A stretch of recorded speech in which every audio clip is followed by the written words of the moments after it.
Earlier this week, we tried to beat all of Mario Kart 7's new original tracks without touching one of those flashy item boxes or one of those shiny yellow coins. Did we do it?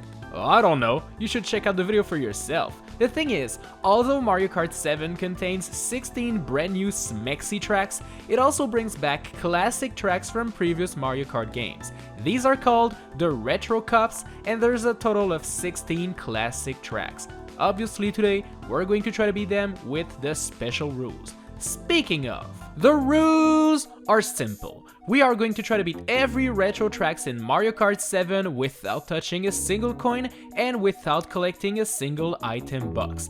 This obviously means that we'll not be able to use items to either attack other opponents or just defend ourselves from incoming attacks. This will make things harder, as to unlock more retro cups and progress in Mario Kart 7, you actually have to finish in first place and receive a gold trophy. We'll also be playing the game at 150cc, because let's be honest, that's the only speed that truly matters in this game. Now that everything has been set, let's see if we can beat all of the retro cups without touching a single item and without touching a single coin. Let's do this. The quest starts off with N64 Luigi Raceway, one of my favorite easy track as a kid. This track is very wide, and this will be helpful to dodge the first set of item boxes. The thing is, the track is not wide enough to dodge the second set of boxes inside of that tunnel, so we'll have to let an opponent clear that one out for us. Or you can also hope for a lightning bolt attack and fit in the corners there, but that requires a lot of luck. Drive in the sand on the left of the final set of item boxes and you'll be good. There is an item box on the hot air balloon that goes up and down as you go, but collecting that one is really hard, so obviously avoiding it is really easy. Pretty much all of the coins in here are placed on the white lines on the track, so it is super easy to, just drive around them.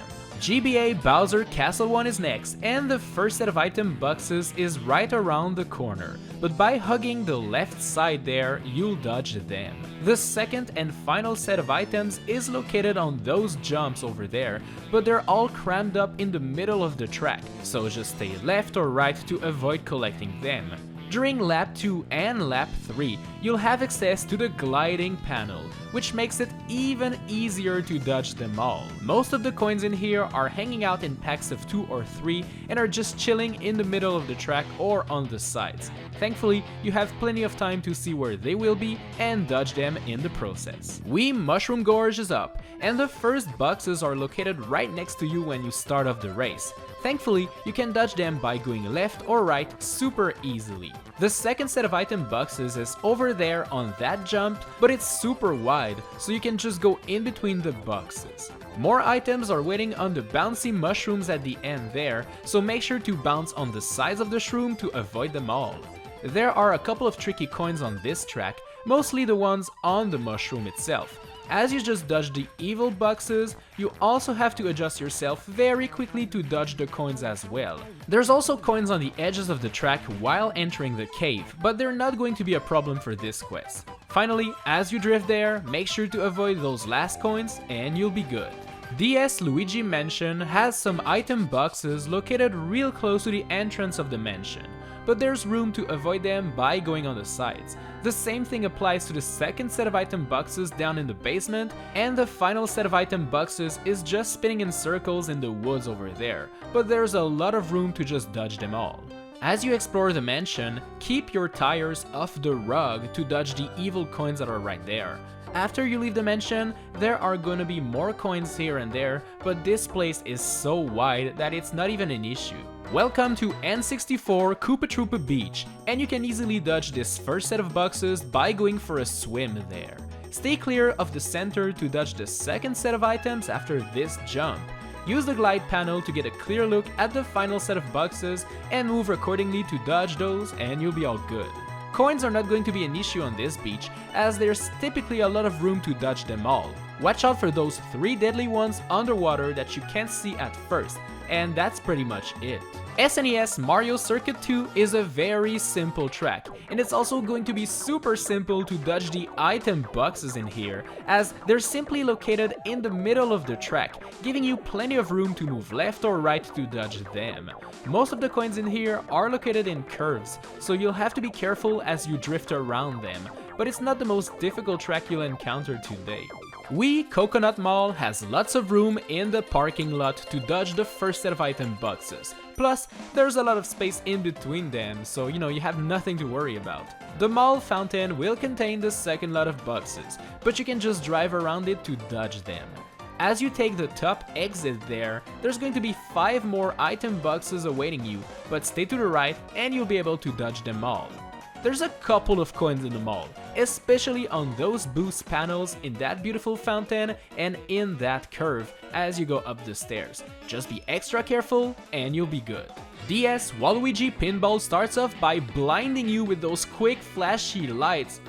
This is obviously to trick you into collecting the first set of item box over there. The second set of items is a little bit harder to dodge, as you'll have to knock your head hard on the left side there to avoid touching one. It probably hurts, but it works. Finally, on the pinball machine itself, there are going to be some item boxes.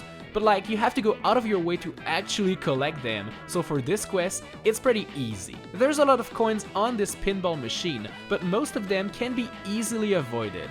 Gotta admit that the coins on top of this jump gave me a bit of trouble, but my best strategy was to simply let someone collect them for me so I can pass easily. Avoid going in the middle of the pinball machine to dodge those final coins, and you'll be good.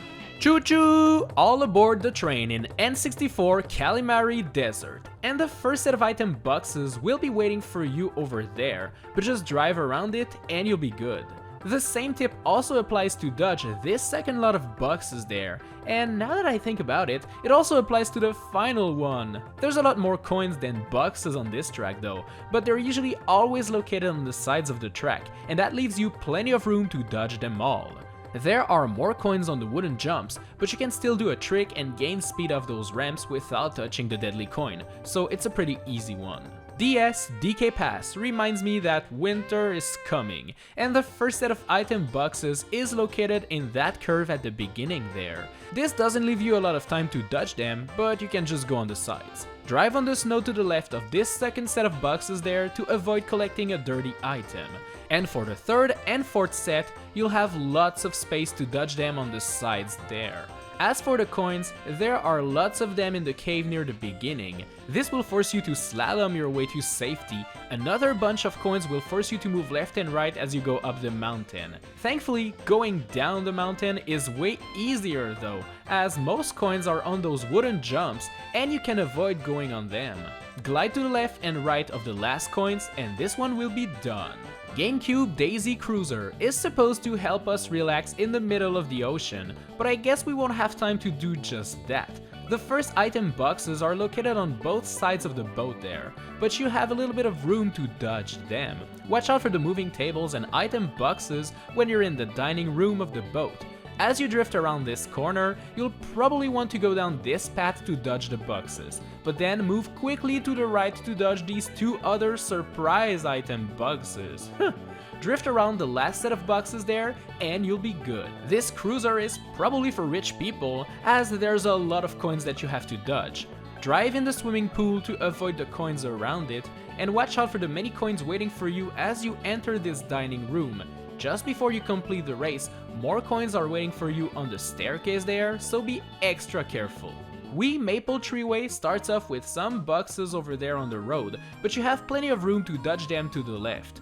Go around this second set of boxes over there and make sure to keep driving around for this third set of item boxes before the wooden bridge. Sadly, the fourth and final set of boxes is a big problem, as you can't really go around them without falling down to your doom. I tried slowing down, going fast, and eventually I got it to work, sure, but you have to go so slow that it's really never going to happen during a race. You'll want your opponents to clear that one for you for sure. There ain't a lot of coins on this road, besides these one on the wooden bridge, and a couple on the sides here and there, so dodging them won't be much of a problem. Wii Koopa Cape starts off with some unavoidable item boxes there. you'll have to let your enemies grab them for you, sadly. Drift left of this second set of boxes over there and watch out for those lonely items that are moving underwater as you go down. Let an enemy clear this final set of item boxes for you and you'll be good. Most coins on that track are easy to avoid and are usually easy to see from afar, so you don't have anything to worry about. GameCube Dino Jungle has some evil item boxes around the corner at the beginning. At this intersection, I suggest going to the left side as it leaves you plenty of room to dodge those item boxes. But even if you decide to take the right path, you can also dodge them, but it looks really scary. More boxes await you inside of the cave and right after you leave it, but there's more than enough room to dodge everything. A lot of coins are located under the dinosaur there, so you'll probably want to avoid going there, but if you decide to go anyway, you can dodge them too. More coins await in the tunnel and before you take the glide panel there, but they're quite easy to avoid. DS Airship Fortress is up, and the first set of evil boxes is waiting around the corner after you dodge the bullet bills. There's a lot of space to avoid touching any though. More boxes are waiting to be collected inside of the flying airship, but there's enough room to avoid them on the sides. The same thing can be said about the final set of boxes as you go down this spiraling tower. Lots of coins are on your path to the airship, and more once you're inside of it in that lava room, but by being extra careful, you can dodge them all. These final coins are spread out left and right near the end, but you can thankfully dodge them all. Welcome to the final stop, SNES Rainbow Road, and this one is going to be quite tedious. First off, you can fall down at any moment in here, but you also have lots of evil boxes to dodge. It's actually easier to just follow someone and wait for him to clear those out for you, although some of the boxes can be avoided by driving near the edges. There's also plenty of coins in your path, and dodging them will require you to slow down. It is actually a great idea to just aim to get first place in all of the previous tracks from this cup and just hope for the best in this one. To dodge those final coins over there, you can use the little jump platform to land just behind them. And there we go, we did it. So, is it possible to beat the Retro Cups in Mario Kart 7 without touching a single coin or a single item box? Well, yes it is. It's actually easy for some tracks and insanely difficult for others, but after a couple of tries, you'll learn and memorize the tracks and you'll be able to do it for sure. Thanks a lot for watching this video, my dudes. I hope you enjoyed it. And if you did, make sure to subscribe and to hit the bell, as well as to give this video a like, would you?